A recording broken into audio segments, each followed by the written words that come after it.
দেশের স্বাধীনতার ২৫০ বছর পূর্তি উপলক্ষে স্বাধীনতা যুদ্ধের ইতিহাসে গুরুত্বপূর্ণ ভূমিকা রাখা এক অভিবাসী বীরকে নতুন করে স্মরণ করা হচ্ছে। তার নাম থাডিয়াস কস্চুস্কো। অনেক মানুষের কাছে নামটি আজ অপরিচিত হলেও স্বাধীনতা যুদ্ধে তার অবদান এতটাই গুরুত্বপূর্ণ ছিল যে জর্জ ওয়াশিংটনের পর সবচেয়ে বেশি স্মৃতিস্তম্ভ নির্মিত হয়েছে তার নামে। সামরিক প্রকৌশলী হিসেবে তার অসাধারণ দক্ষতা শুধু যুদ্ধের গতিপথই বদলে দেয়নি, স্বাধীনতা, মানবাধিকার এবং সমতার প্রতি তার বিশ্বাসও তাকে ইতিহাসের এক অনন্য ব্যক্তিত্বে পরিণত করেছে। দেশের বিভিন্ন প্রান্তে থাডিয়াস কস্চুস্কোর স্মৃতি আজও জীবন্ত। হোয়াইট হাউসের আশপাশে শিকাগোর সোলজার ফিল্ড, ফিলাডেলফিয়া, বোস্টন এবং ফ্লোরিডার সেন্ট পিটার্সবার্গ সহ অসংখ্য শহরে তার ভাস্কর্য রয়েছে।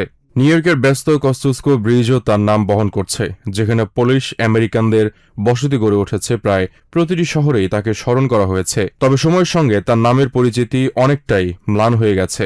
লেখক ও সাংবাদিক অ্যালেক্স স্টোরোজিনস্কি বলেন, ছোটবেলায় তিনি রেডিওতে প্রায় কস্চুস্কো ব্রিজের নাম ভুল উচ্চারণ হতে শুনতেন, তাই বিভিন্ন রেডিও স্টেশনে ফোন করে তিনি সঠিক উচ্চারণ শেখানোর চেষ্টা করতেন। তার মতো একসময় কস্চুস্কো আমেরিকায় অত্যন্ত পরিচিত একটি নাম ছিল। কস্চুস্কোকে নিয়ে বই লেখা স্টোরোজিনস্কি জানান, স্বাধীনতার ঘোষণাপত্র স্বাক্ষরের কয়েক সপ্তাহ পর তিনি পোল্যান্ড থেকে ফিলাডেলফিয়ায় পৌঁছান। ইংরেজি না জানলেও তিনি ফরাসি ভাষায় বেঞ্জামিন ফ্র্যাঙ্কলিনের সঙ্গে কথা বলে সামরিক প্রকৌশলী হিসেবে নিজের দক্ষতা পরীক্ষার সুযোগ চান। ফিলাডেলফিয়ার প্রতিরক্ষা ব্যবস্থা নির্মাণের পর কস্চুস্কো সারাটোগার যুদ্ধে অসাধারণ কৌশলগত দক্ষতা দেখান। ইতিহাসবিদদের মতে তার পরিকল্পনাই প্যাট্রিয়ট বাহিনীর পক্ষে যুদ্ধের মোড় ঘুরিয়ে দেয় এবং সেই সাফল্য তাকে জর্জ ওয়াশিংটনের নজরে আনে। পরে ওয়েস্ট পয়েন্টে তাদের প্রথম সাক্ষাৎ হয়। শুরুতে ওয়াশিংটন তাকে ফরাসি মনে করেছিলেন এবং তার নামের বানানো বারবার ভুল লিখতেন, কিন্তু কস্চুস্কোর সামরিক মেধা দেখে তিনি শুধু তার নামের সঠিক উচ্চারণই শেখেননি, তাকে আমেরিকার প্রতিরক্ষার অন্যতম গুরুত্বপূর্ণ স্থপতি হিসেবেও মূল্যায়ন করেন।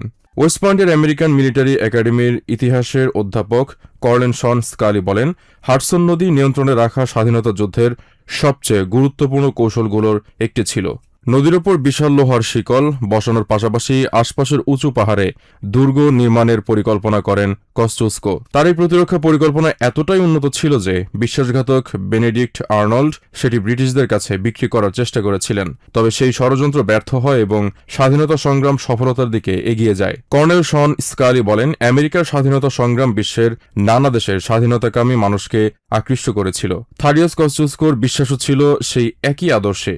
নিজের উইলে তিনি যুদ্ধ থেকে পাওয়া অর্থ দাসপ্রথার শিকার আফ্রিকান আমেরিকানদের মুক্ত করতে ব্যবহারের নির্দেশ দিয়েছিলেন, যদিও সেই পরিকল্পনা বাস্তবায়িত হয়নি। স্টোরোজিনস্কির ভাষায় কস্চুস্কো ছিলেন অত্যন্ত বিনয়ী একজন মানুষ। কস্চুস্কো সত্যিকার অর্থেই বিশ্বাস করতেন স্বাধীনতা সবার জন্য, আর সেই বিশ্বাসই তাকে আমেরিকার স্বাধীনতা যুদ্ধের ইতিহাসে অভিবাসী বীরদের অন্যতম উজ্জ্বল নাম হিসেবে অমর করে রেখেছে। Shoaib Akhtar, TVN24 news desk.